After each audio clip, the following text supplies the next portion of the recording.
Hi, Crickellectuals. Welcome back to another episode. I'm joined by my co-host, Rafan here. How's it going, Rafan?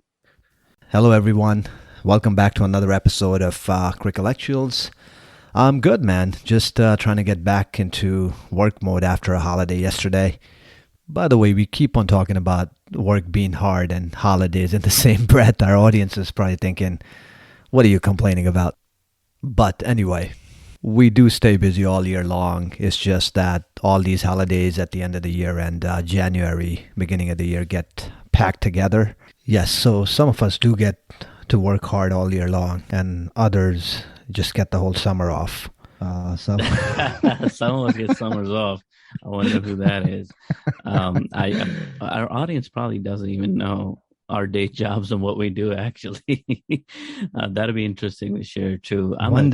One day, but since now you called me out, my summer's off. I'm a school teacher, so Rufan is making a joke about me getting 2 months of summer off. But yes, those are nice. But to your point, absolutely, we get some holidays in the winter too, but everything adds up to an intense experience in the winter because obviously it's not only right now there's, COVID going around, but at the same time, it's very cold and weather gets crazy in different parts of the country around this time, and it affects your mood, your work, and everything. So it's crazy, but this is why the podcast is the nice little distraction and an enjoyment on the side that we get to do at nighttime to kind of just wind down a bit and enjoy talking about the things we like talking about. And today on the agenda, we have a few things. We have the Best 100 program we wanted to share our thoughts around.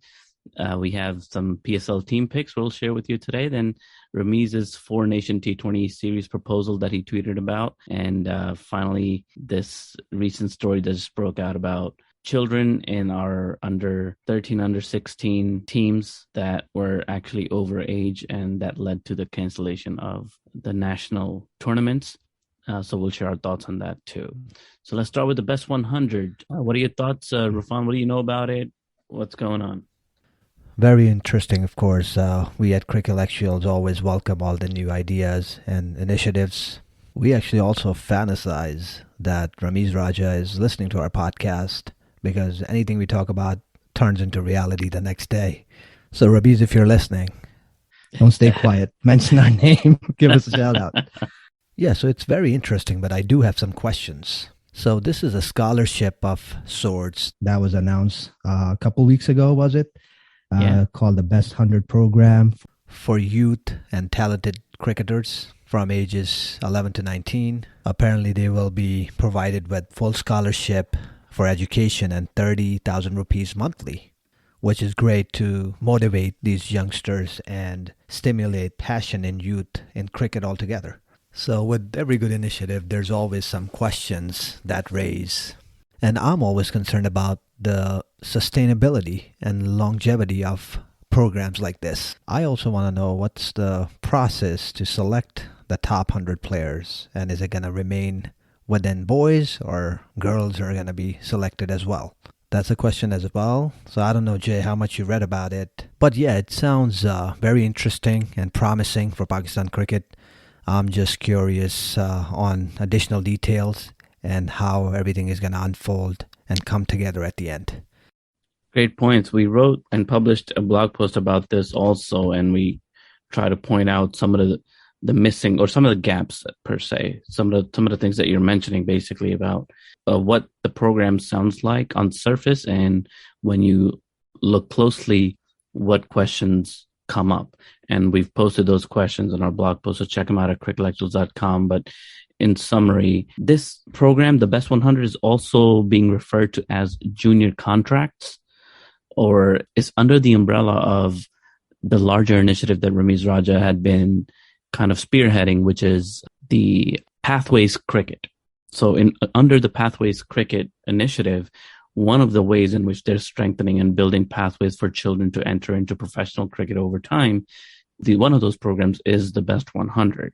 The details that we know so far are that the 100 will be picked from between the ages of 11 and 19. So right away, there's a big band of ages, a long range, if you will, to choose from. So that's a lot of children. And the PCB has been putting out these videos lately of some of these younger players padding up, getting ready to bat and practice, because I think they're doing tryouts right now to pick the best 100. And you can find these videos on PCB's social media outlets, especially their Facebook page, where they, have kids talk about what this means to them and why they want to be in the program, etc. So it's kind of cool in that way. They're really showcasing it. They're also showcasing the kids. But at the same time, all we know is that they're going to give 30,000 rupees a month to each of the kids in the program. And they're also going to get the opportunity to have room and board in one of the stadiums where they'll have rooms available for kids to stay in, so they don't have to travel back and forth. So that allows them to find children from all around Pakistan and bring them to one central location, like the Naya Nazimabad Stadium. There, students won't have to necessarily leave the cricket ground to, spend time commuting back and forth between home and the sports activities. They'll also, in addition to the 30,000 Pakistani rupees a month, they'll get scholarship to an institution of education. They were branding it as high quality top schools. They'll be partnering with that, will be awarding free education to the children who get into the 100 program. And so it's like a full package, and the 30,000 rupees compensation will go to families, because a lot of times some families rely on children for some source of income as well. So to remediate that, and also at the same time to encourage parents to kind of put in their children's name in the hat, or encourage their children to actually try out, they've added this stipend. So again, just to reiterate what Irfan is saying, I 100% agree that this is a good initiative. More such initiatives should exist. And this one comes straight from the PCB. So that's what makes it nice. And children will have access to state-of-the-art facilities. They'll have access to really good, high-quality coaches. And from a very young age, they'll get proper training, not only in just the art of cricket, but also the art of interaction, interpersonal sort of communication, and all the other aspects of being a national, international level athlete kind of will be inculcated and trained. So this whole package seems really awesome.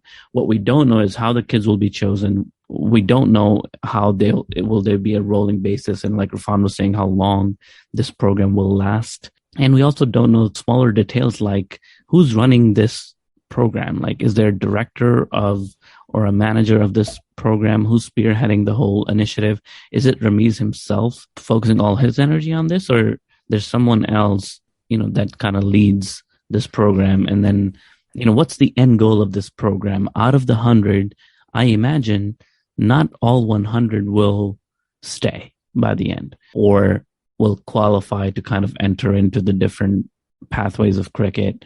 Some might quit. Like, some details about that are missing. Right. And what if someone wants to leverage and take the income for other needs? And as you mentioned, a lot of families do need additional source of income, and they enroll their kids into this program with the end goal being just getting an additional piece of salary. But the good thing is that on the other side, some parents might, for a change, who want their kids to study and not get involved in a side gig, because they want their kids to, take part in traditional careers, whether it be engineer, doctor, or whatever it might be. So this might encourage, parents to enroll their kids in something they may already be good at. But yeah, there's a lot of questions, and I want to know how they're going to select the top 100. And like you said, how many of those 100 are going to make it to the national team? It looks like they're going to bring players and applications to National High Performance Center, is it? That's right, yeah. And then some high performance coaches are going to oversee the whole operation. And yeah, so best of luck to them. But we do need some transparency around it, and we do need to know what work needs to be done and how everything is going to unfold. Speaking of transparency, Ramiz was very transparent about what he wants to talk to the ICC about. I'm referring to the four-nation T20 series, the quadrangular. He tweeted that he's going to advocate for a T20 series, a tournament between Australia, England, Pakistan, and India. And he wants to make it an entity of its own, in the sense that it's got its own CEO, it's got its own finance structure, its own revenue generation kind of scheme and whatnot. And that's what he wants. He says he's going to pitch this past week to ICC, and the ICC CEO, he acknowledged it, but he said no such proposal has come to his desk yet. He hasn't heard about it, but Ramiz did announce it to the whole world. What were your thoughts? You know, we like Ramiz, right? But he does get way too excited. He definitely makes statements prematurely. It's not something you announce to the public and not talk to ICC about it. It should have been the other way around. I know he's trying to get some reaction and response of the public from it, but this is not the way of doing it. And the excitement he would have gotten from people who back this up would have been at equal level had he spoken to ICC body first and then announced it to the public. We would have acknowledged it, and the public would have been more excited and at the same time would be waiting for a response from ICC. Another concern I have is to look at the nations that are not part of this initiative. When the Big Three was formed, Australia, England, and India, all the other nations frowned upon it, right? It was demeaning to all the other nations. And Pakistan was actually leading to stand against the whole idea and was the strong opposing force at the time. Now it sounds like that we're kind of joining in and saying, oh, okay, you guys are not good enough, but we think we're part of the Big Three and it should be Big Four. You know, I get it. England, Australia, India, Pakistan have their historic vendetta, and it's exciting to see them watch, and the games are action-packed. But we should have thought about the other nations who were supportive of us when we were standing against the whole idea of Big Three. It was one side against the other. And for that reason, I think this idea is going to turn a lot of heads and attract some negativity, in my opinion. That's an interesting point. I didn't think of that at all. That whole, like, the, what do you call them? The optics of this whole thing to other nations who are not generally, I guess, their ratings are not as high when they're playing, right? So it's an interesting way to look at it. I agree with that. You know, Pakistan is kind of also inserting themselves into something that doesn't exist right now, right? So it's kind of like someone forcing their way into a friendship that already exists, right? And there's usually only trouble if you're not wanted there and you're forcing yourself into some kind of a partnership with the Big Three, for example. It's going to be difficult. But also, the way to get things done is to be a little bit more aggressive in your approach, right? So I think if Ramiz is trying to increase revenue for Pakistan Cricket Board, I can understand why he's trying to do some of these things and trying to get these high profile series going, because the fans have also, the Pakistani fans anyway, have been asking him the question of, like, when are we going to play India? And one thing that this solves is this idea allows us to, Pakistan and India, to play together under the veil of, you know, oh, it's a quadrangular series. It's not just Pakistan and India, because again, given the politics of the two countries, the Pakistan-India series is not, you can't just promote that and you can't arrange that because it's not going to work. Right now, it's not going to happen. So the next best thing is to figure out a tournament where both teams can be a part of, like the T20 World Cup, where they have to play each other, but it's not really playing each other exclusively. So in that way, I like this idea to, like, force people and the powers that be to think about including and creating new kind of series, and also kind of bring these back. This is not new. This sort of thing happened before. These series used to happen before. And then Pakistan and West Indies just became not a part of those series. You know, Australia used to have the Benson Hedges series, was it? Or the Carlton something series. Now there's less and less of that type of cricket happening. We just have the bilateral series happening. So this is one way to kind of bring our attention back to that type of a structure where more teams can be invited. And what happens is this kind of thing can open doors for the other teams as well. So on the one hand, yes, some teams are being excluded. But if there's a quadrangular cup happening, there might be then, because of this, it might inspire other teams to arrange another quadrangular in which there's one big team, like, I don't know, India, or England. Right. And then the other three get to play against, them too. So like, I think this is a good thing, a good initiative, but the way in which I think Ramiz went about it is kind of like too strong-handed. Yeah, right. I agree with that. I think it's going to generate revenues, generate interest. I mean, who doesn't want to see Pakistan, India, Australia, England not play or all together in one series? Like you said, back in the day when we did play tri-series, there was other teams involved as well. It was one home team, whether in Australia or England, and other nations got to be participants at the same time. And also, it's not easy to bring four teams together to play a tournament. These days, it's very difficult. There's T20 tournaments going on every single month of the year, and there's definitely a time issue. I know we do play Ashes for a month and a half. Not that we should scratch that, but we do have series with 3 different formats against 2 teams. Maybe scratch one of the formats and have 4-team tournament. So I think it's going to really come down to timing. But first things first, let's let Ramiz send out the actual proposal and see how ICC responds. And then maybe we'll, on another episode, sit down and talk about this. Yeah. So next up on our agenda, we have the PSL and a lot of, PSL stuff going around. And the first game, I believe, is the 27th of January. And in preparation of these teams, I think teams have their final 18 to 20 players. Not all teams have a full 20-player squad, but more or less we know what the teams are for the Qalandars, Sultans, Kings, United, Gladiators, and Zulmi. So what are the teams that stick out to you? And maybe what are your top 2 teams? Man, we were supposed to talk about this last week, but we couldn't cover it because we talked too damn much. And I remember I mistakenly actually deleted our podcast, and there was still a fragment of you talking for 30 minutes left somehow. Yeah, that's a problem you'll have with this one too. I mean, we were talking about these coaches for 30 minutes, and if there was a 6th coach, a sledging coach, you'd make the perfect candidate for it. So moving forward, you're asking the wrong guy. So the first 2 years the PSL started, my team that I backed up. By the way, I like the whole idea where we all collectively get to celebrate our players and not associate our interests with a certain city. Because in Pakistan, usually when you ask about a city, let's say Gujranwala, and people would mention this specific food from that city. It's all about food.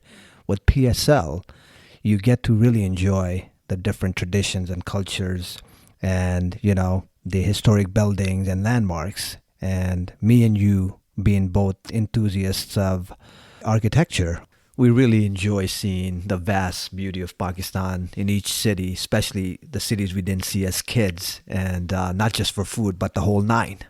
So I was saying, you're asking the wrong guy, because first 2 years I picked Lahore Qalandars because there were some superstars I don't remember that I backed up at the time, and it sounded attractive to me, and I thought they were going to go all the way.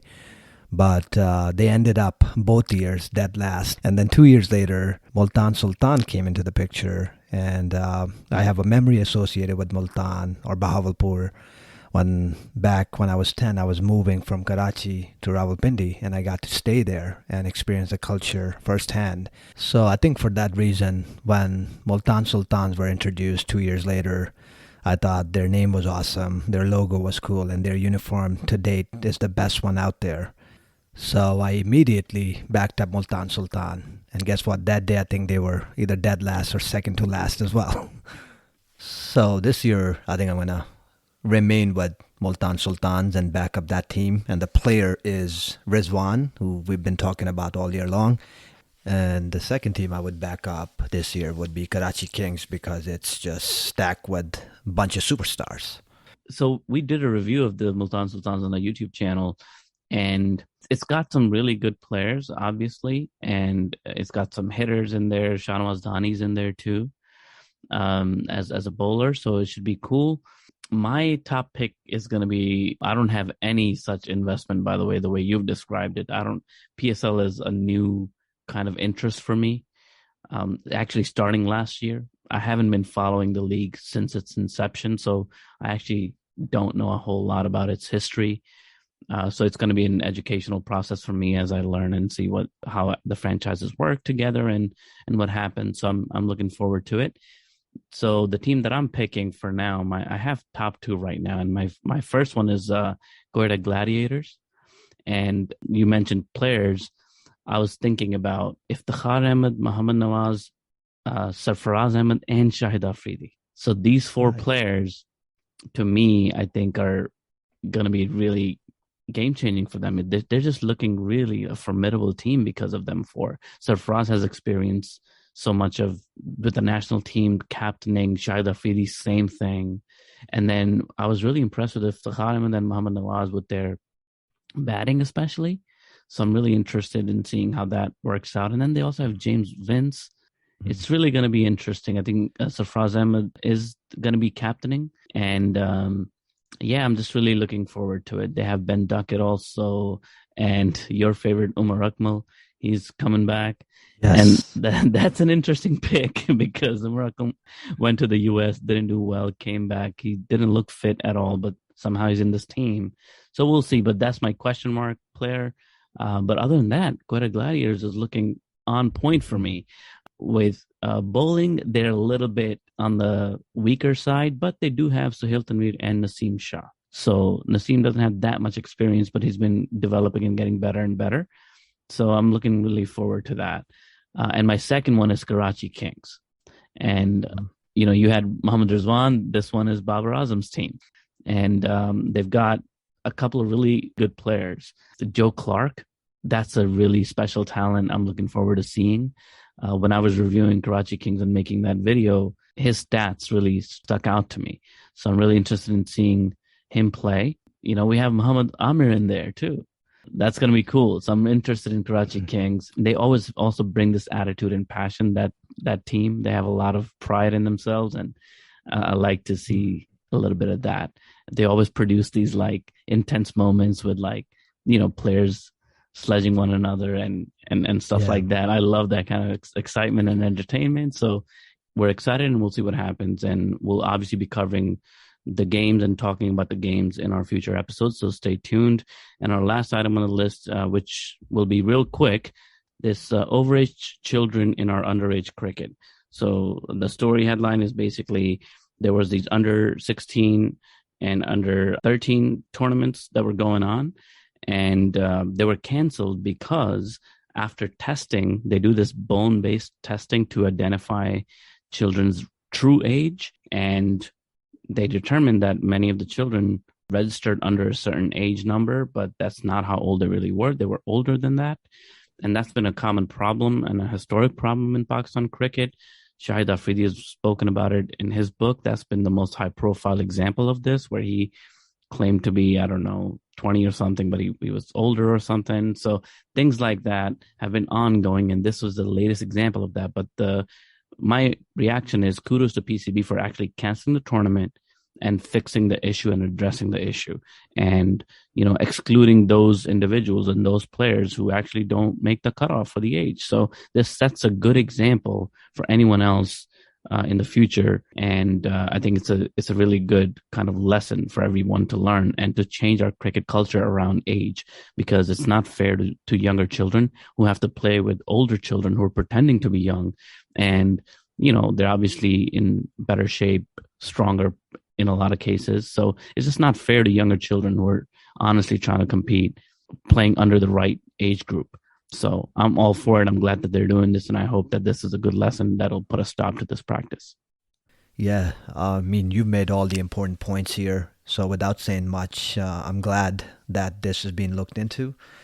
This was long overdue. We really hope the children who are really well-deserving and are within the age get more and more chances.